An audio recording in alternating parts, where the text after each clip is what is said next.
अस्सलाम वालेकुम स्टूडेंट्स, आपके लिए बायोएनर्जेटिक्स जो चैप्टर है उसका बड़ा ही इम्पॉर्टेंट और डिफ़िकल्ट टॉपिक लेकर आई हूँ इस वीडियो के साथ, जिसका नाम है लाइट डिपेंडेंट रिएक्शन। जो हमारा लाइट डिपेंडेंट रिएक्शन है, इसका आपकी बुक में जैसे कि लिखा हुआ है कि इसमें एनर्जी जो है उसको कन्वर्ट किया जाता है एक फेज़ के अंदर, और दूसरी उसके साथ साथ एटीपी बनाई जाती है जो कि एनर्जी करेंसी है जिसको हम इस्तेमाल करते हैं। और हमारा जो एक कंपाउंड है जिसे nicotine amide adenine dinucleotide phosphate जो है रिड्यूस्ड किया जाता है क्योंकि इसके साथ हाइड्रोजन लग जाती है। तो ये सारा प्रोसेस कैसे होता है इसको हमने इस डायग्राम के थ्रू जो है वो अंडरस्टैंड करना है, और इसका दूसरा हिस्सा इस डायग्राम के थ्रू अंडरस्टैंड करना है। अब हम पहले बात करते हैं कि ये जो हमारा लाइट डिपेंडेंट रिएक्शन है इसके लिए मखसूस स्ट्रक्चर जो है वो काम करता है, और इस मखसूस स्ट्रक्चर को कहते हैं फोटोसिस्टम, जो कि मैंने यहाँ आपको बनाकर दिखाया हुआ है। होता क्या है कि असल में हमारे जो पौधे हैं उनके पत्तों के अंदर जो क्लोरोफिल है वो फोटोसिंथेटिक पिगमेंट होता है, और ये छोटे छोटे ग्रोहों की शक्ल में इकट्ठा हुआ था है, ग्रुप की शक्ल में इकट्ठा हुआ था है, जिन्हें हम कहते हैं क्लस्टर्स। इन क्लस्टर्स का नाम होता है फोटोसिस्टम। ये क्या करते हैं, ये लाइट एनर्जी को अब्जॉर्ब करते हैं, उस लाइट एनर्जी को कन्वर्ट करते हैं और जनाब खुराक तैयार करने में मदद देते हैं। और ये सारे के सारे कल हमने जब प्लास्टिड्स का स्ट्रक्चर पढ़ा था तो उसमें थैलाकॉइड जो थी, हमने थैलियाँ पढ़ी थी जिनमें क्लोरोफिल होता है, chlorophyll A B photosynthetic pigments होते हैं, और उन थैलाकॉइड मेम्ब्रेन के साथ ये एसोसिएटेड होते हैं। इसलिए ये आपको यहाँ पर भी इस वक्त ढेर सारे फोटोसिस्टम जो है नजर आ रहे हैं।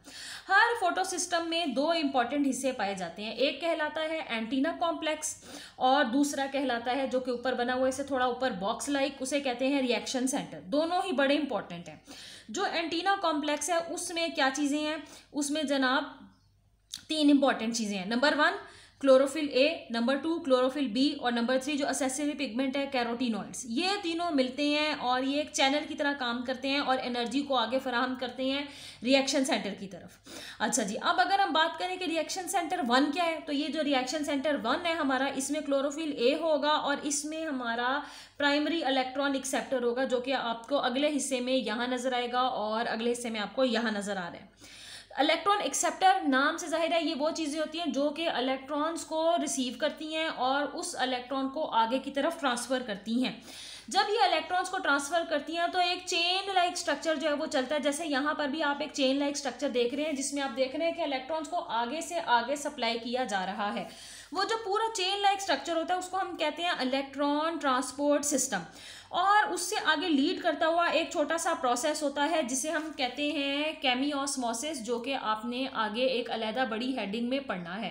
केमियोस्मोसिस का यहाँ सिर्फ हवाला है, इसको डिटेल में हमने आगे देखना है, इसलिए मैं यहाँ इसको आपको डिस्कस नहीं करूँगी। अब जो हमारा फोटोसिंथेसिस का रिएक्शन है जिसे हम लाइट डिपेंडेंट रिएक्शन कह रहे हैं, ये दो फोटोसिस्टम्स पर मुश्तमिल होता है। उसमें से एक फोटोसिस्टम को हमने बड़ा करके देखा तो मालूम हुआ कि उसका ये स्ट्रक्चर है।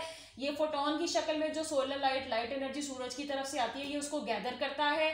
इसके दो फेजेस होते हैं, एंटीना एंड रिएक्शन सेंटर। अब हम बात करते हैं कि ये फोटोसिस्टम जो थे हैं तो ये पिगमेंट्स की एग्रीगेशन जो कि ग्रुप है, इनको साइंटिस्ट ने बहुत सारे तजर्बात करने के बाद जो है आइडेंटिफाई किया था और मालूम हुआ कि फोटोसिस्टम दो होते हैं, एक कहलाता है फोटोसिस्टम 1 और दूसरा कहलाता है फोटोसिस्टम 2।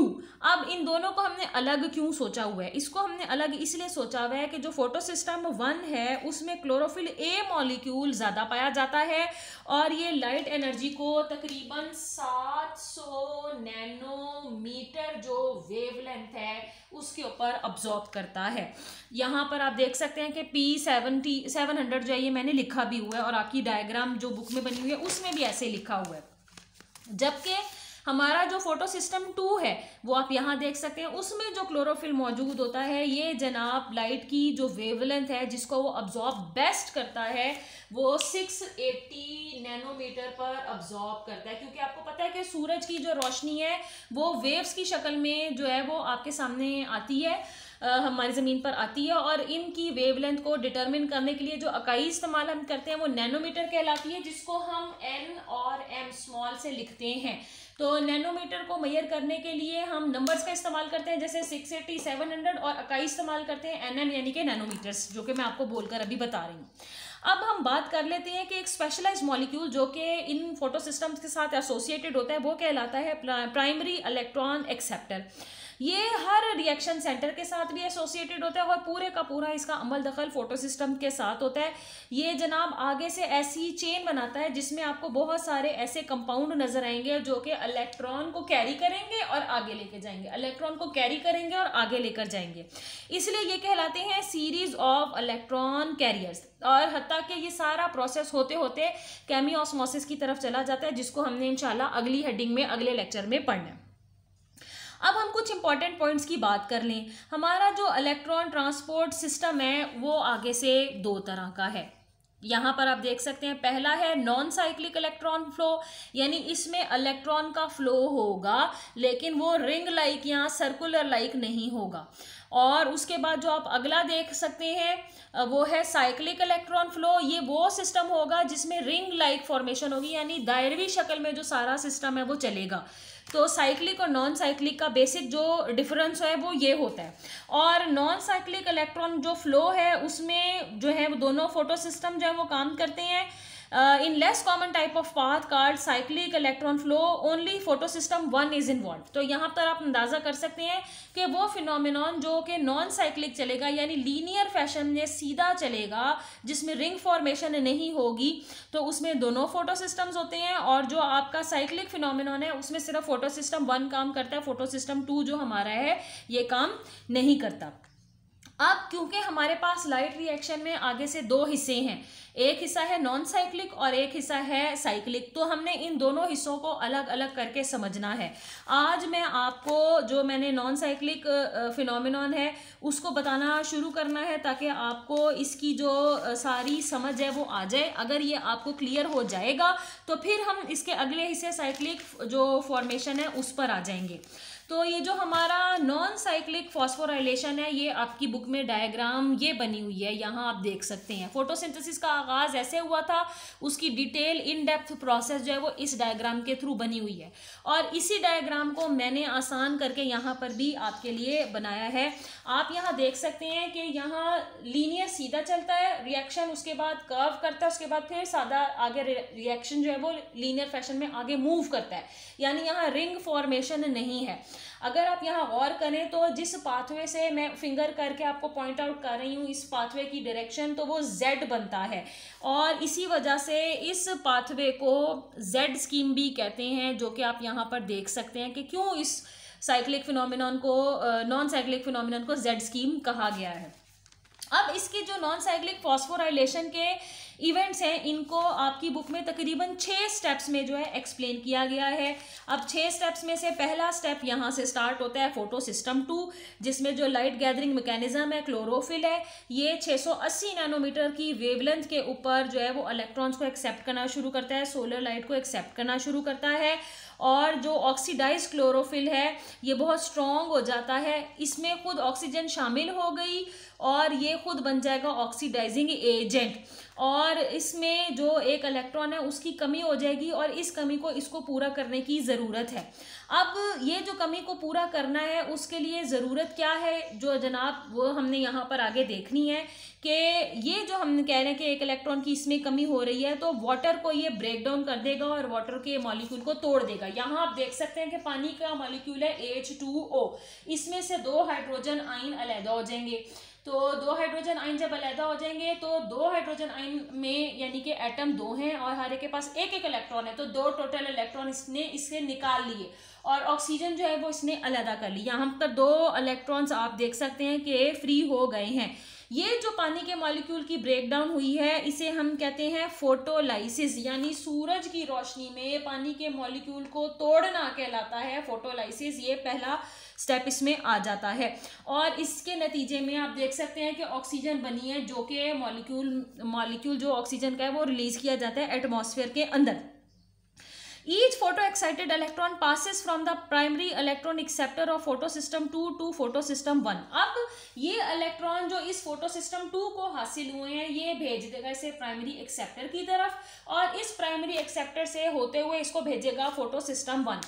क्योंकि ये इलेक्ट्रॉन लाइट एनर्जी की वजह से एक्टिवेटेड हो गए हैं, इसलिए हम यहाँ पर वर्ड यूज करते हैं एक्साइटेड का। अच्छा जी, उसके बाद मैं आपको अलग बता दूं कि हर जो फोटो एक्साइटेड इलेक्ट्रॉन है वो प्राइमरी एक्सेप्टर से होता हुआ फोटो सिस्टम 1 से फोटो सिस्टम 1 तक चला जाता है और एक पूरी चेन लाइक स्ट्रक्चर स्टार्ट करता है जिसे हम इलेक्ट्रॉन ट्रांसपोर्ट चेन कहते हैं। इस इलेक्ट्रॉन ट्रांसपोर्ट चेन में आपको दो कंपाउंड नजर आते हैं, PQ एंड PC। यहाँ हमने एब्रीविएट करके लिखा हुआ है इनको। PQ है प्लास्टोक्विनोन और PC जो है वो है प्लास्टोसायानिन। तो ये बड़े ही इंपॉर्टेंट कॉम्प्लेक्स कंपाउंड्स हैं, ये साइटोक्रोम्स कहलाते हैं और इनमें प्रोटीन भी एक होती है। मिसाल के तौर पर जो PC है इसमें कॉपर पाया जाता है और ये दोनों ही थोड़ी देर के लिए इलेक्ट्रॉन को पिक करते हैं तो इलेक्ट्रॉन कैरियर बन जाते हैं और उसके बाद उसको आगे की तरफ ट्रांसफर कर देते हैं। जैसे जैसे थैलेकॉइड मेम्ब्रेन के अंदर जो क्लोरोफिल मॉलिक्यूल्स हैं जो कि क्लस्टर्स की शक्ल में इकट्ठे हुए हैं जिनको हम फोटो सिस्टम 1 और 2 कह रहे हैं, ये क्या करते हैं, ये ATP की एनर्जी को इस्तेमाल भी करते हैं और ATP की एनर्जी को ये बनाने में मददगार भी साबित होते हैं। अल्टीमेट सोर्स जो एनर्जी है ATP का वो बनता है जिसको एनर्जी करेंसी के तौर पर इस्तेमाल किया जा सकता है। ओके जी, तो ये इलेक्ट्रॉन आपने देखा कि एक्साइटेड हुआ, ये P680 से स्टार्ट हुआ और ये P700 तक जो है ये पहुंच गया है। और जनाब यहाँ पर आप देख सकते हैं कि P700 ने इस इलेक्ट्रॉन को, ये जो दो इलेक्ट्रॉन है उसको अगले प्राइमरी एक्सेप्टर की तरफ भेज दिया है। यहाँ पर जो हमारा एक कोएंजाइम है nicotinamide adenine dinucleotide phosphate जिसके साथ एक फॉस्फेट लगा हुआ है, ये आप देख सकते हैं कि ये इस वक्त जो है ऑक्सीडाइज्ड हालत में है और इसमें एक इलेक्ट्रॉन की कमी भी है। इसके साथ दो हाइड्रोजन जो है वो एक हाइड्रोजन जो है वो लग जाता है तो ये बन गया रिड्यूस्ड। जब भी किसी चीज़ के साथ हाइड्रोजन लगती है तो हम कहते हैं कि ये रिड्यूस्ड हो गया है। यहाँ दो हाइड्रोजन आयन इसको सप्लाई किए गए थे, दो इलेक्ट्रॉन भी सप्लाई किए गए थे जो इस सिस्टम से होते हुए यहाँ आ रहे हैं।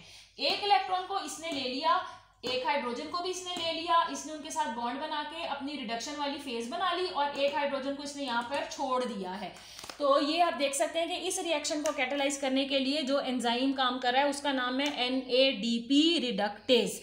क्योंकि ये सारा प्रोसेस जो यहाँ से लेकर यहाँ तक Z लाइन की शक्ल में चल रहा है तो इसको हम Z स्कीम भी बोलते हैं। एक इम्पॉर्टेंट बात कि जो प्रोसेस है हमारा उसके दूसरे हिस्से में प्राइमरी एक्सेप्टर एक और कंपाउंड को इस्तेमाल करता है जिसे फेरोडॉक्सिन बोलते हैं और ये FD के नाम से यहाँ आपको बनाकर दिखाया गया है। तो देखा आपने कि किस तरह से फोटो सिस्टम जो है वो काम करते हैं। These are the clusters of chlorophyll जो कि थैलेकॉइड मेम्ब्रेन में होते हैं। पहले ये डिस्कवर हुआ, फिर ये डिस्कवर हुआ। स्टार्ट फोटो सिस्टम 2 से होता है, ये 680 पर लाइट एनर्जी को अब्सॉर्ब करता है, फोटोलाइसिस करता है, इलेक्ट्रॉन को एक्सेप्टर्स की तरफ भेजता है, एक सीरीज ऑफ कंपाउंड से उनको आगे भेजकर फोटो सिस्टम 1 में दाखिल करता है जहां NADP को रिड्यूस्ड कर दिया जाता है, NADPH में कन्वर्ट कर दिया जाता है और उसके बाद ये सिलसिला इलेक्ट्रॉन की मूवमेंट का आगे चलता रहता है। आज जो हमने लेसन पढ़ा उसमें हमने अंडरस्टैंड किया नॉन साइक्लिक फॉस्फोराइलेशन। अब इंशाल्लाह जब मैं अगला लेक्चर आपको दूंगी तो वो होगा साइक्लिक फॉस्फोराइलेशन।